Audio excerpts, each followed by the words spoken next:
ಇನ್ನು ಬೆಂಗಳೂರಿನ ಬನಶಂಕರಿಯ ಉಮಾಮಹೇಶ್ವರ ದೇವಸ್ಥಾನವನ್ನು ಈಗಾಗಲೇ ಅಲ್ಲಿನ ಅರ್ಚಕರು ಕ್ಲೋಸ್ ಮಾಡಿದ್ದಾರೆ. ಗರ್ಭಗುಡಿಯನ್ನ ದರ್ಭೆಯ ಮೂಲಕ ದರ್ಭಾಬಂಧವನ್ನು ಮಾಡಲಾಗಿದೆ. ಇವತ್ತು ಸಂಜೆ 6 ಗಂಟೆಯಿಂದ ಗ್ರಹಣ ಶಾಂತಿಗಾಗಿ ಧ್ಯಾನವನ್ನು ಮಾಡಲಾಗುತ್ತೆ. ಉಮಾಮಹೇಶ್ವರ ದೇವಾಲಯದ ಅರ್ಚಕರಾದ ರಾಮಚಂದ್ರ ಶಾಸ್ತ್ರಿಗಳು ಇದಕ್ಕೆ ಸಂಬಂಧಪಟ್ಟಂತೆ ಮಾಹಿತಿಯನ್ನು ಕೊಟ್ಟಿದ್ದಾರೆ. ನೋಡೋಣ.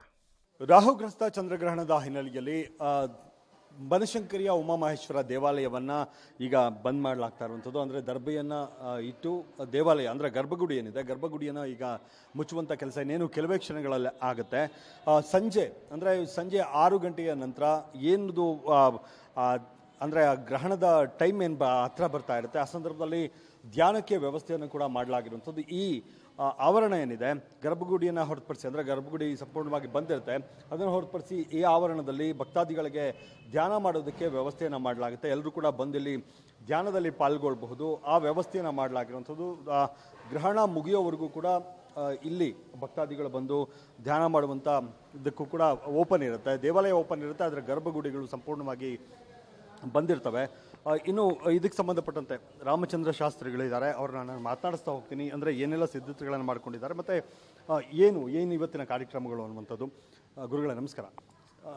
ಏನು ಇವತ್ತಿನ ಇದು ಅಂತ ಅಂದರೆ ಈಗ ಗರ್ಭಗುಡಿ ಗ್ರಹಣ ಪ್ರಯುಕ್ತ ಗರ್ಭಗುಡಿ ಬಾಗಿಲಾಗ್ತೀವಿ. ಈಗ ನೆಕ್ಸ್ಟ್ ಸಾಯಂಕಾಲ ಕಲಶ ಸ್ಥಾಪನೆ, ಆಮೇಲೆ ಬಂದ ಭಕ್ತಾದಿಗಳೆಲ್ಲ ಸಂಕಲ್ಪ ಕಲಶ ಸ್ಥಾಪನೆ ಆಗುತ್ತೆ, ಜಪಗಳಾಗುತ್ತೆ. ಗ್ರಹಣ ಕಾಲದಲ್ಲಿ ಸ್ನಾನ ಮಾಡಿ ಮತ್ತೆ ಜಪಗಳೆಲ್ಲ ಮಾಡ್ತೀವಿ. ನಕ್ಷತ್ರ ಜಪ, ನವಗ್ರಹ ಜಪಗಳು ಎಲ್ಲ ಮಾಡಿ ಆಮೇಲೆ ನಂತರ ಬೆಳಗ್ಗೆ ಮಾಮೂಲಿ ಅಭಿಷೇಕ, ಪೂರ್ಣಾಹುತಿ, ಶುದ್ಧೀಕರಣ ಅದೆಲ್ಲ ಮಾಡಿಕೊಂಡು ಪುಣ್ಯ ಎಲ್ಲ ಆದಮೇಲೆ ಮತ್ತೆ ಹವನ ಇರುತ್ತೆ. ನವಗ್ರಹ ಹವನ, ನಕ್ಷತ್ರ ಹವನ ಇರುತ್ತೆ. ಎಲ್ಲ ಭಕ್ತಾದಿಗಳು ಬಂದು ನಾಳೆನೂ ಬಂದು ಭಾಗವಹಿಸಿ ಪ್ರಸಾದ ರಕ್ಷೆ ಎಲ್ಲ ತೊಗೊಂಡು ಹೋಗಬೇಕು. ಬನ್ನಿ, ಸಾಧ್ಯವಾದಷ್ಟು ಯಾರು ಮಲಗಬೇಡಿ. ರಾತ್ರಿ ಗ್ರಹಣ ಕಾಲದಲ್ಲಿ ಎದ್ದು ಜಪ ತಪಗಳು ಮಾಡ್ಕೊಳ್ಳಿ.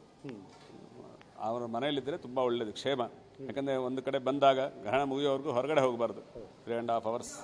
ಸೊ ಅದರಿಂದ ಅವಕಾಶ ಇದ್ದರೆ ಹತ್ತಿರದಲ್ಲಿ ಅವರು ಬರ್ಬೋದು, ಇಲ್ಲಾಂದರೆ ಮನೆಯಲ್ಲಿ ಮಾಡಿ, ಒಳ್ಳೆಯದು. ಜಪ ಒಟ್ಟಲ್ಲಿ ಯಾರು ಮಲಗಬೇಡಿ.